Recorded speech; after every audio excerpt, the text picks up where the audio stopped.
Assalamualaikum warahmatullahi wabarakatuh. Bagaimana kabarnya adik-adik?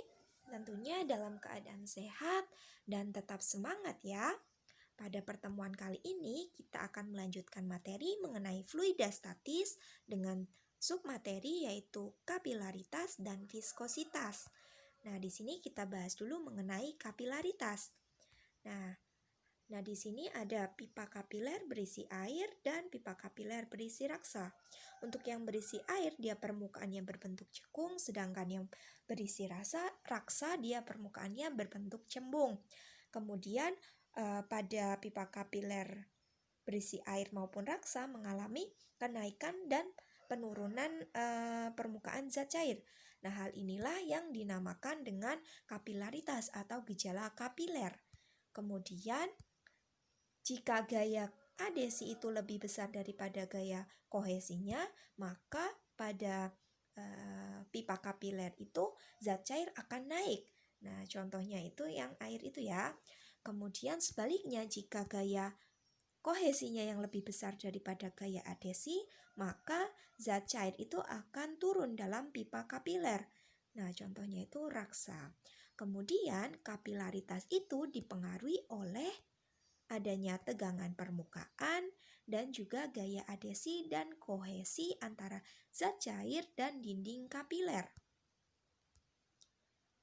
Kemudian secara matematis kita mempunyai persamaan H itu sama dengan 2 gamma cos theta dibagi rho GR, di mana H itu merupakan kenaikan atau penurunan permukaan zat cair pada pipa kapiler, kemudian gamma itu merupakan tegangan permukaan zat cair, kemudian theta merupakan sudut kontaknya, rho itu massa jenis zat cair, G itu percepatan gravitasi, dan R itu tentunya merupakan jari-jari pipa kapiler.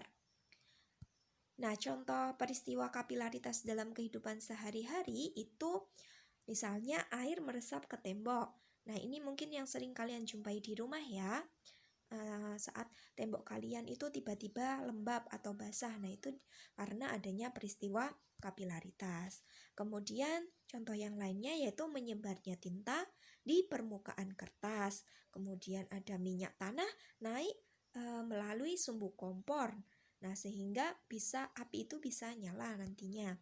Kemudian yang terakhir itu contohnya naiknya air melalui akar pada tumbuhan. Nah, di sini kalian masih bisa mencari contoh penerapan kapilaritas dalam kehidupan sehari-hari ya. Nanti kalian tulis di buku kalian masing-masing. Kemudian kita masuk ke contoh soal. Nah, di sini sebuah pipa kapiler dengan jari-jari 1 mm berarti R-nya itu 1 mm sama dengan 10 pangkat min 3 meter. Kemudian dimasukkan ke dalam air secara vertikal. Rho airnya itu 1000 kg per meter kubik dan gamanya atau tegangan permukaannya itu 7,2 kali 10 pangkat min 2 Newton per meter dengan sudut kontaknya itu 60 derajat dan G-nya itu 10 meter per sekon kuadrat. Nah, hanya berapa? Nah, H bisa kita hitung dari persamaan 2 gamma cos theta dibagi rho kali G kali R, di mana cos 60 derajat itu sama dengan 0,5. Nah, sehingga kita masukkan angkanya sehingga kita ketemunya H itu sama dengan 7,2 kali 10 pangkat min 2 dibagi 10. 10-nya naik ke atas menjadi 10 pangkat min 1 sehingga H itu sama dengan 7,2 kali 10 pangkat min 3 meter. 10 pangkat min 3 meter itu kan berarti sama dengan 1 mm. Sehingga hanya itu kita ubah menjadi 1 mm. Yaitu H itu sama dengan 7,2 mm. Ini merupakan kenaikan permukaan air pada dinding pipa kapiler. Kemudian kita lanjutkan ke viskositas. Nah, viskositas itu merupakan apa yo? Nah, viskositas itu merupakan gerakan dari lapisan fluida yang menimbulkan gesekan atau bahasa mudahnya itu merupakan gesekan antara satu lapisan dan lapisan lainnya dalam fluida. Nah, di sini kita dapat menentukan besarnya gaya gesekan fluida itu dengan persamaan Fs sama dengan eta pi RV. Maaf, ini harusnya Fs sama dengan 6 eta pi RV. Nah, ini harus kurang 6 ya. Nah, kemudian Fs itu merupakan gaya gesek atau gaya stok. Kemudian eta itu merupakan koefisien viskositas.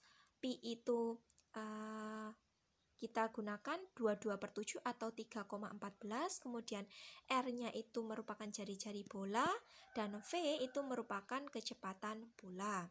Kemudian di sini kecepatan bola akan bertambah karena dipengaruhi oleh percepatan gravitasi bumi, sehingga bola akan mencapai kecepatan terbesar yang tetap. Nah, ini yang disebut dengan kecepatan terminal, di mana kecepatan terminal atau VT itu sama dengan 2R² G per 9 eta dikali rho B min rho F, di mana VT itu tadi kecepatan terminal, R itu jari-jari, kemudian G itu gravitasi, eta itu merupakan koefisien viskositas, kemudian rho B itu merupakan massa jenis benda, dan rho F itu merupakan massa jenis fluida atau massa jenis zat cair. Kemudian di sini ada contoh koefisien viskositas beberapa fluida, ada air, darah utuh, plasma darah, etil alkohol, dan lain sebagainya. Biasanya yang sering muncul itu air, kemudian udara. Itu biasanya yang sering muncul.